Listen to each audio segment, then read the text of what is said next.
आज जो हम अध्याय करने जा रहे हैं उसका नाम है मानव नेत्र तथा रंग बिरंगा संसार। आज हम इसका 5वां और आखिरी भाग करेंगे। तो चलिए जल्दी से देखते हैं कि आखिरी भाग में आखिर हम क्या जानने वाले हैं। तो इस भाग में हम जानेंगे प्रकाश का प्रकीर्णन। अब इससे पहले वाले भाग में हमने जाना था वायुमंडलीय अपवर्तन के बारे में, जहां पर हमने काफी अनोखी चीजों की बात करी थी जो वायुमंडलीय अपवर्तन के कारण होते हैं। जैसे कि हमें जितनी भी आकाशीय चीज होती है वो थोड़ी ऊपर की ओर उठी हुई दिखाई देती है, या फिर सूरज हमें 2 मिनट पहले दिख जाता है और 2 मिनट बाद में अस्त होता है। अब प्रकाश के प्रकीर्णन की वजह से भी ऐसी ही कुछ अनोखी चीजें होती हैं। तो आज भी जो हम पढ़ने वाले हैं वो ऐसे ही कुछ अनोखी चीजों के बारे में पढ़ेंगे और जानेंगे कि आखिर वो होते किस तरीके से। अब उन्हें समझने से पहले हमें प्रकीर्णन अच्छे से समझ में आना चाहिए। तो चलिए एक बार फिर से इसे देख लेते हैं कि आखिर ये होता क्या है। वैसे इसकी बात हमने पहली वीडियो में भी करी थी, तो ये रिपीटिशन ही हो जाएगा। जैसा कि हम जानते हैं सारी चीजें मैटर से मिलकर बनी होती हैं, यानी कि छोटे छोटे कणों से मिलकर बनी होती हैं। तो हवा में भी ऐसे ही कण होते हैं जो अगर हम उसे बहुत ज्यादा जूम करेंगे तो दिखाई देंगे। अब होता क्या है, मान लीजिए आप एक पत्थर सीधा फेंक रहे हैं तो वो सीधा जाएगा, परंतु मान लीजिए रास्ते में कुछ आ जाए, कोई और दीवार आ जाए, तो होगा क्या कि आपने तो उसे सीधा फेंका होगा परंतु वो किसी और दिशा में चला जाएगा। ऐसा ही प्रकाश के साथ होता है। जब प्रकाश सीधी आती है तो इन कणों से टकराकर अलग अलग दिशाओं में फैल जाती है। इसे ही कहा जाता है प्रकाश का प्रकीर्णन। तो यहाँ तक आपको बात समझ में आ गई होगी कि प्रकाश का प्रकीर्णन होता किस तरीके से है।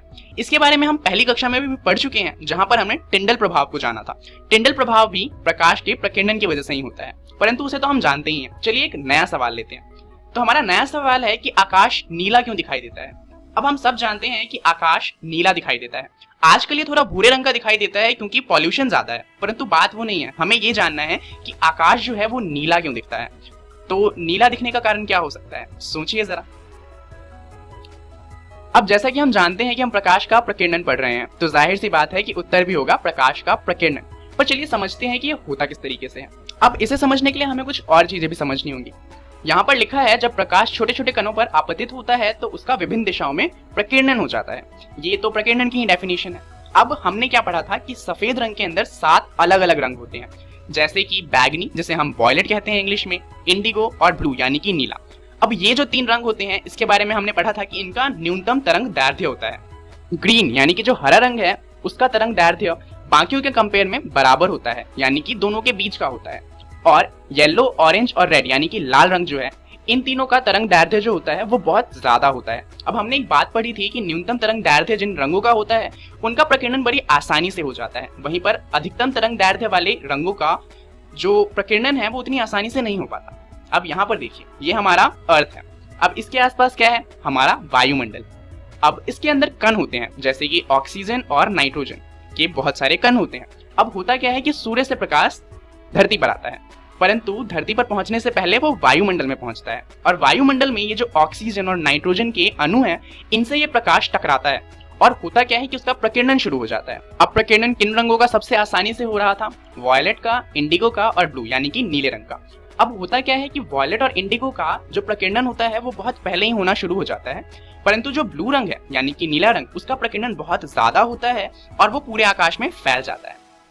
तो ये जो तीनों रंग होते हैं, यही तीनों रंग मिलकर आकाश में फैल जाते हैं और जिसके कारणवश हमें आकाश नीला दिखाई देता है।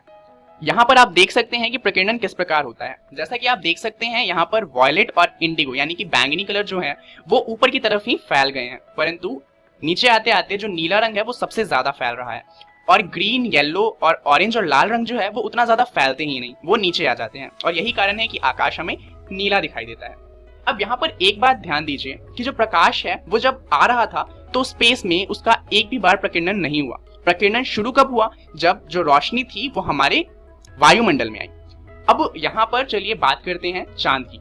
चांद में जैसा कि आप जानते हैं वायुमंडल नहीं होता, तो वहां का आकाश कैसा होगा, सोचिए। चलिए जानते हैं। जैसा कि हम जानते हैं जो चांद है उसमें वायुमंडल नहीं होता।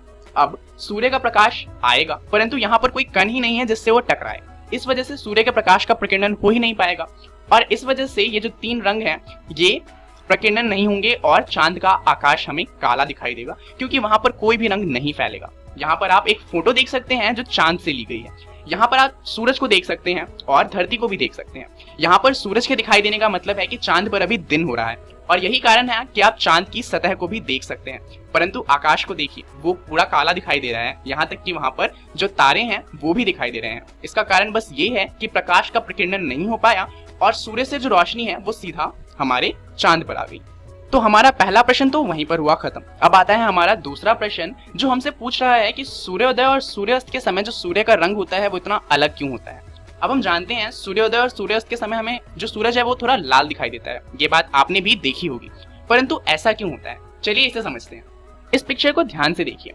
जब दिन होता है तो सूर्य हमारे जस्ट ऊपर होता है और इस वजह से जो सूर्य की रोशनी होती है उसे वायुमंडल में बहुत कम दूरी तय करनी होती है और इस वजह से उसका प्रकीर्णन भी काफी कम होता है। जैसा कि हम जानते हैं प्रकीर्णन सिर्फ वायुमंडल में होता है और अगर वायुमंडल में कम दूरी तय करेंगे तो प्रकीर्णन भी कम होगा। परंतु अगर हम बात करें सूर्योदय या सूर्यास्त की, तो उस समय हमारे लिए जो सूर्य होता है वो क्षितिज पर होता है और क्षितिज से हम तक सूर्य की रोशनी आने के लिए उसे एक लंबी दूरी तय करनी होती है हमारे वायुमंडल में। अब वायुमंडल में जब लंबी दूरी तय करनी होगी तो जितनी प्रकाश का प्रकीर्णन है जो पहले कम हो रहा था वो भी होना शुरू हो जाएगा। तो दिन के समय जैसे कि जो ऑरेंज है और येलो कलर है उसका प्रकीर्णन उतना नहीं होता था, परंतु सूर्योदय और सूर्यास्त के समय उनका प्रकीर्णन इतना ज्यादा हो जाता है कि वो हम तक पहुंच ही नहीं पाते। दरअसल 7 में से सिर्फ एक ऐसा रंग है जो हम तक पहुंच पाता है और वो है लाल, और यही कारण है कि हम तक सिर्फ लाल रोशनी पहुंचती है और हमें सूर्य लाल दिखाई देता है। तो चलिए यहाँ पर होता है हमारा दूसरा प्रश्न खत्म। अब आती है तीसरे प्रश्न की बारी और तीसरा प्रश्न है खतरे के संकेत लाल रंग के क्यों होते हैं। अब ये बात तो आप भी जानते हैं कि खतरे के लिए हम हमेशा लाल रंग दिखाते हैं, जैसे कि रेड लाइट पर रुकने के लिए लाल रंग इस्तेमाल होता है, स्टॉप का सिंबल कहीं बना हो तो वहां पर लाल रंग इस्तेमाल होता है, एग्जिट के लिए हम हरे रंग का इस्तेमाल करते हैं, परंतु अगर फायर एग्जिट हो या फिर कोई इमरजेंसी एग्जिट हो तो वहां पर भी लाल रंग से एग्जिट दर्शाया जाता है। तो आखिर ये सारे खतरे वाले जो सिंबल हैं, जो संकेत हैं, उन्हें लाल क्यों बनाया जाता है। अब आपको शायद लग रहा हो कि लाल रंग हमें दूर से ही दिख जाता हो, उससे हम आकर्षित होते हो, पर दरअसल ऐसा नहीं है। जो पीला रंग है हमारी आंखें उससे ज्यादा आकर्षित होती हैं। यही कारण है कि जो स्कूल बस है उसे पीला बनाया जाता है कि अगर स्कूल बस कहीं पर भी हो तो सब लोगों को वो आकर्षित करे और वो देखकर समझ जाए कि आगे स्कूल बस है और थोड़ा आराम से गाड़ी चलाएं।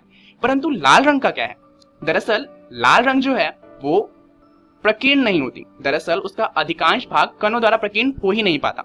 यही कारण है कि जब सूर्य क्षितिज पर होता है तब भी हम तक लाल रोशनी पहुंच जाती है।